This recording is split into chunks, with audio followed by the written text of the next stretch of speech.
जिथं काय उणे असं म्हटलं जातं त्या पुण्यामध्ये आपण जाऊया, तिथून आजचे आपले पाहुणे आहेत। आज जागतिक अहिंसा दिन आहे, महात्मा गांधींची पुण्यतिथी आहे आणि त्यानिमित्त आपल्यासोबत आहेत पत्रकार, लेखक आणि सामाजिक कार्यकर्ते डॉक्टर अनिल अवचट, ज्यांचा वेगळा परिचय देण्याची गरज नाहीये। माणूस स्वतःविषयी, कार्यरत, वाघ्या मुरळी किंवा मोर अशी त्यांची वेगवेगळ्या विषयांवरची पुस्तकं अतिशय गाजलेली आहेत आणि लोकांना खूप आवडलेली आहेत वाचायला। बहुआयामी अष्टपैलू व्यक्तिमत्व अशी महाराष्ट्राला त्यांची ओळख आहे। आज आपल्याबरोबर ते महात्मा गांधींचं जीवन, त्यांचं तत्वज्ञान याविषयी बोलणार आहेत। आपण त्यांच्याशी संवाद साधूया। अवचट सर, स्वागत आहे तुमचं सलाम महाराष्ट्रामध्ये। बरोबर सर, खरं म्हणजे ज्या माणसाने संपूर्ण जगाला अहिंसेचा संदेश दिला आणि शुराची अहिंसा सांगितली, त्या माणसाचा अशा हिंसात्मक पद्धतीने मृत्यू होणं ही खरंच दुर्दैवाची गोष्ट आहे। गांधींच्या तत्वज्ञानाबद्दल, त्यांच्या जीवनाबद्दल आपण बोलूच, पण गांधींच्या जीवनावर काही लोकांचा खूपच प्रभाव होता आणि त्यामध्ये टॉलस्टॉय किंवा थोरो यांचं नाव आपल्याला घेता येईल। थोरो बद्दल काय सांगाल? थोरो हा एक म्हणजे अमेरिकेची जगाला मिळालेली एक देणगी असं मला वाटतं की तो असा 1835 वगैरे अशा दरम्यान कधीतरी होता। आणखीन 1860च्या सुमारास निधन झालं, म्हणजे 45 वर्षाचं त्याला आयुष्य मिळालं। आणि तो असा एक निसर्गामध्ये भटकणारा असा भटक्या माणूस होता आणि त्याची जी सगळी जी एक अशी उर्मी होती ती ह्या निसर्गातलं हे जे सगळं सूक्ष्मता शोधणं किंवा त्याचं स्वरूप अनुभवणं ही होती। आणि तो वॉल्डन नावाच्या या तळ्याच्या काठी जाऊन राहिला, स्वतःची झोपडी स्वतःच उभी केली, आणखीन तिथे तो 2 वर्ष राहिला आणि त्याची इतकी त्या 2 वर्षाच्या वास्तव्यातली निरीक्षणं, आणखीन त्याचं इतकं छान त्यांनी लिहिलेलं आहे की आपण अगदी थक्क होतो। तर त्याचा जो एक असा आपल्याला गांधीजींच्या बाबतीतला जो संबंध आहे तो मी सांगतो की तो त्यावेळेला जे चाललेले अमेरिकेतले जे 2 प्रमुख जे इश्यूज होते की या निग्रोंच्या गुलामगिरी विरुद्ध एक होता आणि दुसरा मेक्सिकोवर अमेरिकेने जे युद्ध लादलं होतं तो होता। त्या दोन्हीच्या बाबतीत हा थोरो जो होता तो या युद्धाच्या आणखीन या गुलामगिरीच्या विरोधी होता।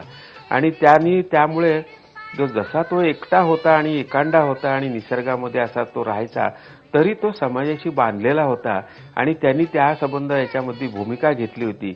आणि त्यांनी असं हे केलं की ह्या संबंध असं जी गुलामगिरी राबवणाऱ्या आणि मेक्सिकोवर एक युद्ध लादणाऱ्या सरकारला कर भरणं म्हणजे त्यांच्या धोरणांना पाठिंबा देणंच आहे, तर म्हणून मी कर भरणार नाही आणि ही माझी एक कृती असेल।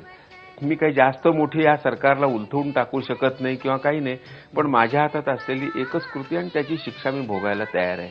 आणि म्हणून त्याला मग पकडून नेलं। त्यांनी 5-6 वर्ष जवळपास कर भरला नाही आणि मग त्याला तुरुंगात टाकलं आणि 2च दिवसांनी त्याची हत्या येऊन त्याच्या इच्छेविरुद्ध तिने ती कर भरला आणि त्याची सुटका झाली।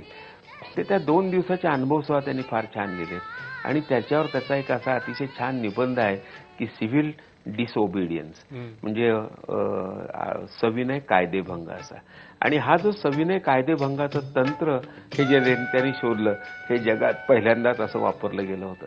आणि गांधीजी यावेळेला साऊथ आफ्रिकेमध्ये होते आणि तिथे तो संबंध एक भारतीय किंवा तत्सम या सगळ्या याच्यातला लोकांचा लढा ते संबंध चालवत होते।